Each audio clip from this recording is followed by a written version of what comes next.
अस्सलाम वालेकुम। आज की इस वीडियो में हम बात करते हैं अल्लाह की अज़मत के बारे में। अल्लाह उस ज़ात आलिशान का नाम है जो अपनी ज़ात व सिफ़ात में यकता है। वो वाहिद ला शरीक ज़ात है, उसका कोई मिसल नहीं, हमेशा है और हमेशा रहने वाला है। वो बाकी है, उसके अलावा सब फ़ानी है। इंसान अपनी अक्ल में सबसे मुमताज़ होने के बावजूद अल्लाह की ज़ात व सिफ़ात का अहाता नहीं कर सकता। अल्लाह ताला की अज़मत और कुदरत का अंदाज़ा उसकी मखलूक में गौर व फ़िक्र करने से किया जा सकता है। सबसे पहले हम इंसान की बात करते हैं। अल्लाह की बनाई हुई मखलूक में सबसे अजीम शाहकार इंसान है।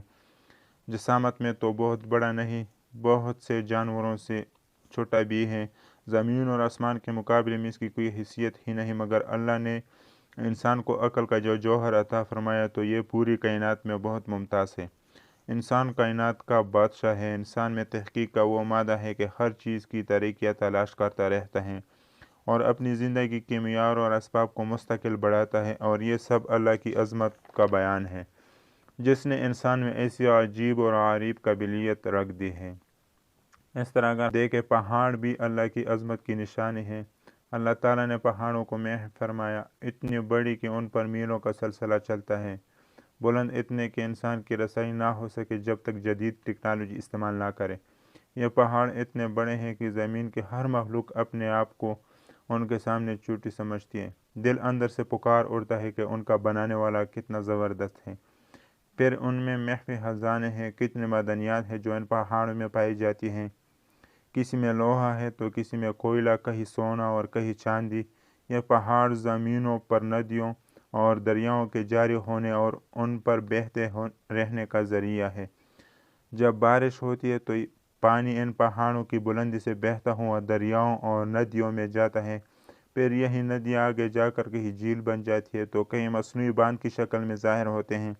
इस तरह अगर हम ज़मीन की बात करें तो ज़मीन अल्लाह की अज़मत की ऐसी निशानी है जो हर पहलू और हर सिमत से पुकारती रहती है कि मेरे बनाने वाले को पहचानो। अगर हम गौर व फिक्र करें तो ये ज़मीन अल्लाह का संदूक है जिसमें अल्लाह के लामहदूद ख़जाने हैं, और ये अल्लाह का दस्तरखान भी है। इसी ज़मीन से सारी मखलूक आ रही है, और ये कूड़ादान भी है कि तमाम फासिद और फजूल मादे इसी में समा जाते हैं और ख़ुद भी मट्टी बन जाते हैं।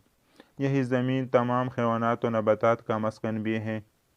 इसी पर सब रहते हैं। परिंदे बज़ाहिर जो फ़िज़ा में नज़र आते हैं, उनका ठिकाना भी इसी ज़मीन पर खड़े हुए दरख्त हैं। यही ज़मीन पानी का ज़ख़ीरा भी है। ज़मीन ही तमाम समंदरों को अपने आगोश में लिए हुए हैं। सारे दरिया और नदी नाले इसी की गोद में खेलते हैं। ज़मीन की गहराई में भी पानी की कुदरती पाइपलाइन बेची हुई हैं, जहाँ कूद कर पानी हमें कुओं की शक्ल में बरामद होता है। ये ज़मीन अपनी ज़ात से अपने ऊपर रहने वाली मखलूक से ऐसा गहरा ताल्लुक़ रखती है कि कोई चीज़ इससे जुदा नहीं हो सकती। कोई रूठ कर भी इससे दूर नहीं जा सकता। कोई कितनी ही बुलंदी पर पहुंच जाए तो वो ज़मीन पर वापस आने पर मजबूर है। ज़मीन में ऐसी क़ुव्वत कशिश रख दी गई है कि ज़मीन उसे अपनी तरफ खींच लेगी। इस तरह अगर हम इन आसमानों में गौर व फिक्र करें, आसमान भी अल्लाह की अजीब और गरीब निशानी है। बुलंद इतना कि इंसानों की पहुँच बल्कि सोच से भी बालातर है। इसका रकबा इतना बड़ा है कि इसकी पैमाइश की नहीं जा सकती।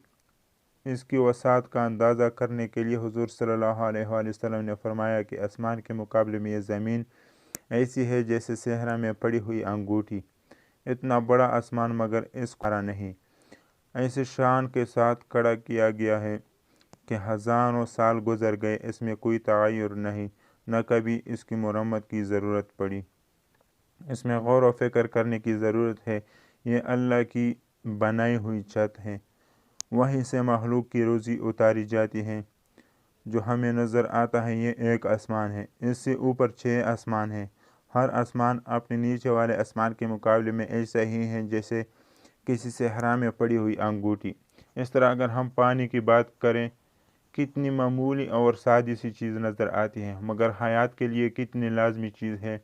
इसके बगैर ज़िंदगी का तस्वर नहीं किया जा सकता। ज़मीन का 71% हिस्सा पानी है, तो इंसानी जिस्म का भी बड़ा हिस्सा पानी ही है।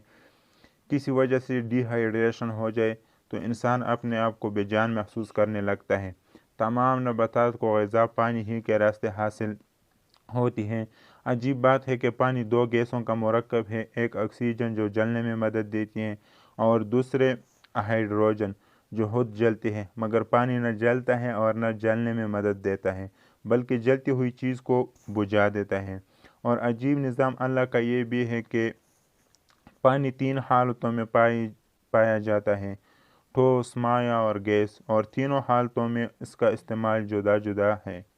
और ज़रूरी भी है जब अल्लाह को बारिश बरसा कर ज़मीनों को सैराब करना होता है तो उसे बाप की शक्ल में बुलंदियों पर उठाकर बादलों की शक्ल देता है, फिर इन बादलों को जहाँ चाहता है अपने महसूस निज़ाम के तहत पहुँचाता है और जब चाहता है बारिश की शक्ल में बरसा देता है। पानी की अजीब और गरीब खासियत यह भी है कि दूसरे तमाम अनासर के मामूल के ख़िलाफ़ रवैया रखता है, जो अल्लाह की कुदरत और अज़मत की निशानियों में से हैं।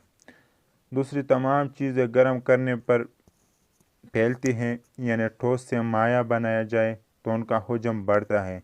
इसके बरअक्स सर्द करने पर सिकुड़ती हैं, यानी उनका हुजम कम हो जाता है। पानी में बहुत सी अशिया को हल करने की जो सिफत पाई जाती है वो भी अल्लाह की अज़मत की दलील है, और पानी में बहुत सी चीज़ों को साफ़ करने की जो सिफत पाई जाती है वो भी अल्लाह की अज़मत की निशानी है। इस तरह अगर हम मौसमों में गौर व फिक्र करें तो इसमें भी अल्लाह की अज़मत और उसकी मारिफत की एक निशानी है। इंसान तग़य्युर पसंद तहलीक है, यकसानियत से उकता जाता है, इसलिए अल्लाह ताला अपनी कुदरत से हालात को बदलता रहता है। किसी जगह 24 घंटे भी यकसान नहीं रहते। ये 24 घंटे दिन और रात में तकसीम हैं और दिन भी पूरा यकसा नहीं होता। इसमें सुबह का मंज़र अलग है, दोपहर से पहर अलग अलग कैफियत रखते हैं और शाम एक अलग लुत्फ़ लेकर आती हैं। ये दिन रात के अलावा सारी दुनिया में मौसम बदलता रहता है। एक ही वक्त में कहीं सर्दी है तो कहीं गर्मी, कहीं बारिश हो रही है और कहीं बहार है। ये सब अल्लाह की अज़मत की निशानी है।